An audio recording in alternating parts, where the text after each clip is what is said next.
So you can imagine how excited I am. I'm about to meet the Godfather of Soul. I think I spoke to 3 or 4 of his press people, and each one of them told me the exact same thing. They said, you must refer to him as Mr. Brown. Do not call him James. And so, of course, you know, they put the fear of the Lord in you, and then that's all you're thinking about. That's all you're thinking about as you're about to go meet the Godfather of Soul. Do not call him James Brown. So I'm thinking, as I walk in the room, I've got to call him Mr. Brown. So I walk in, I introduce myself, and I say something like, hello, Mr. Brown. He says, call me James. But before the show even starts, we're actually going to go backstage into the dressing room to talk to the Godfather of Soul himself. Hello. How are you? It is a pleasure to meet you. God bless you, son. How are you? Fine, thank you. I'm Trent from Inside Edition. And the one thing I remember most about him was just, he was so warm and inviting. It was almost as though he felt like he was a mentor to this, in his eyes, young black reporter, because he sort of spoke to me in that sort of tone where he was just like a fatherly figure giving advice.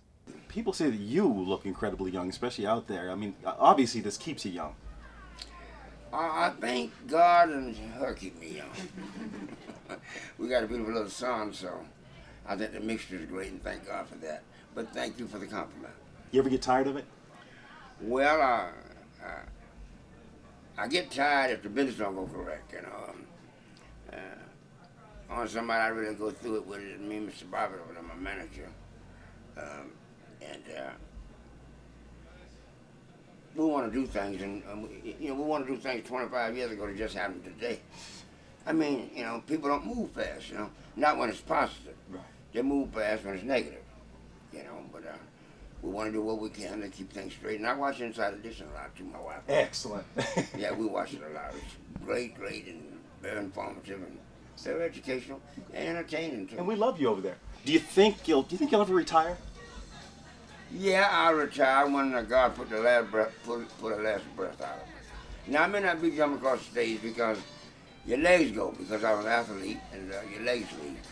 But I won't ever quit because we got projects that we got some projects that it's like a gin mill, turning out the different things. We want to turn out complete artists, you know. Like I took my wife. Your wife is an artist now. That's right. And the thing about, and she answers to the name of Tommy Ray. Talented people that don't get a complete shot at it, you know, and they need that. The Apollo Theater is always the Apollo Theater with me, and it's very important to people because it's a mecca of opportunity for people that don't think they can make it. Now, I didn't make it through the Apollo, but we need that concept. We had that same thing in Augusta, Georgia called the Lenox Theater, and that's the way I made it, being shown to the people. So we've got to give our kids a break. You wonder why? You find a lot of crime and criminal things happening to different people in different areas because they don't have anything to do. They don't have anything on their mind. Young people don't have anything on their mind. What they can have on their mind? You know, you watch the war, you watch all this other stuff. We've got to push entertainment, more sports, and more family discipline. Well, I mean, it's an incredible feeling when you think that you've spoken to this icon, and then 6 months later, you know, you're covering stories about his funeral.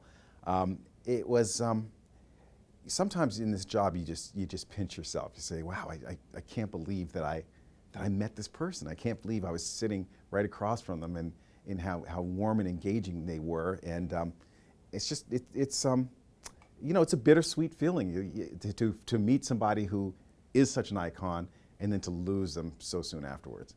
He really was. He was an icon. He was a civil rights leader. He had a message in his music that was empowering for African Americans back in the 60s and 70s, and it was just incredible. You know what, guys? Have a great show tonight. It is a pleasure to meet you, sir. Well, I hope you live 200 years, and I live 200 years minus 1 day. So I never know beautiful people like you on Inside Edition that passed away.